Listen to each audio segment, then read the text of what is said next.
A few years ago, I hit a ceiling in my law practice. I had been practicing for probably 15 plus years. I had a number of trials under my belt. I had enjoyed a fair amount of success as a trial lawyer. I had a pretty good reputation, and I felt like I had a great work life balance.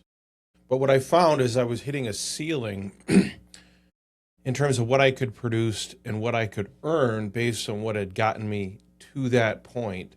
So traditionally in my firm, the way to earn more was simply to work and bill more, a lot more, which was probably the most natural path for me. I grew up with hard-working farm parents, working hard, working long hours.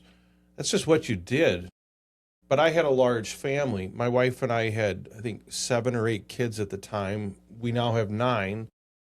And so I wanted to actually be there for them. I did not want my kids growing up not knowing their dad, nor did I want to expect my wife to be a single parent. But we had bills to pay, so earning more wasn't just a luxury for us, it was basically a necessity. So I found myself at a bit of a crossroads midway through my legal career with no clear direction on what I should do. If I was going to stay in the practice of law, it seemed like I had two realistic options at that point. Option one was just work a lot more and bill more hours. Option two was figure out how to make more money with the same amount of time and effort that I was already putting in.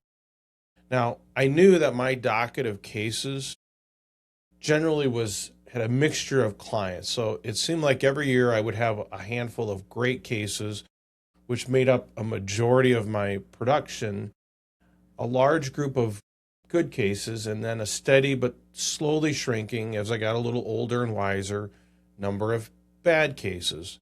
Cases I should not have taken in the first place, or I did and I regretted later. I knew if I was going to pursue option two, I needed to figure out how to replace some of those good cases and as many of those bad cases with more great cases. But how was I going to do that? So up until that point, my great cases had all come in somewhat randomly each year, sometimes from a referral source, sometimes from, let's say, the friend of a friend or maybe a past client. Sometimes I didn't know where they came from. There didn't seem to be any rhyme or reason, so I couldn't even control the number of great cases I was getting each year. They just kind of happened to show up. But I knew I was only 1 year away from not having a great case and having a total different year in terms of production. So I had to figure this out. At that time, I didn't really understand the value and importance of fostering and building referral sources. So at that time, I wasn't even sure how to turn on or turn up that faucet. And then if someone referred a case to me, if it was another lawyer, I had to pay them a percentage of it for sending me the case. So at that time, I was trying to figure out, how do I get these cases directly? So it was at that time I began looking into advertising. Now, I have been with a very old firm since the beginning of my practice. Neither I nor my firm had really any experience with traditional advertising beyond the fact that we had a yellow page ad for a number of years, although we haven't had that for a long time, and we had a website. Now, we actually had a brief encounter with paid advertising when we built our website the last time, and our website company, who was a local vendor, recommended we try some Google ads, which we did for, I think, about 6 months. That ended up failing miserably, in large part because what it revealed is we were not really prepared to handle an influx of new, very cold traffic. We were used to people calling us because someone recommended us or they had done work with us before, they knew who we were, so they already had kind of a warm relationship with us. We didn't have a system set up to internally make sure these new calls, these cold leads, got answered and handled by a lawyer or an intake specialist. A lot of times, if no one was available, we would take a message, and when one of us got back to them, They had already signed up with someone else, assuming they answered the phone at all. So while I was still very much ignorant at that time of how marketing worked, I knew that I couldn't do paid advertising or buy leads because we just didn't have the system for that, nor did my firm have the appetite to spend money doing that again. So I realized if I was going to market and attract more of the great cases, or even more of the good cases, it would have to be by me, for me, and to me. I needed people to find me without spending a lot of money, and I needed them to want to hire me before they called me. So if they didn't get me when they first called, they might hopefully wait around long enough for me to return their call. That's kind of when I found video and realized that it was the only real option I had. So I just started making videos, and they were bad videos at first.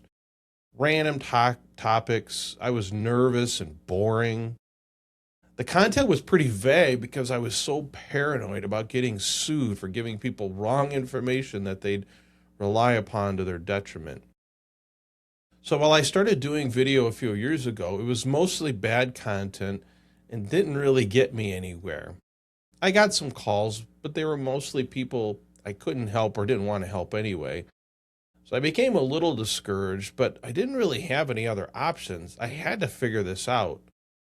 I just wasn't ready to go back and bill another 500 or 1,000 hours per year at my firm and sacrifice that much of my family time. Eventually, the videos kind of started clicking. It took probably a couple of years to kind of start figuring it out. I started to understand some things about my audience, myself, and the algorithms that I was working with on the various places that I was posting my videos. Now, because I didn't have a lot of time to spare, I couldn't afford to make video overly complicated. I really couldn't spend hours editing something or building some elaborate production process. Whatever I did had to be simple enough to fit inside a schedule that was already pretty full. That's really the whole origin of everything I now do and teach. It's not that I discovered some clever trick or hack. I kind of got backed into a corner, and video was the one door that didn't require a lot of money I didn't have or time that I just couldn't spare.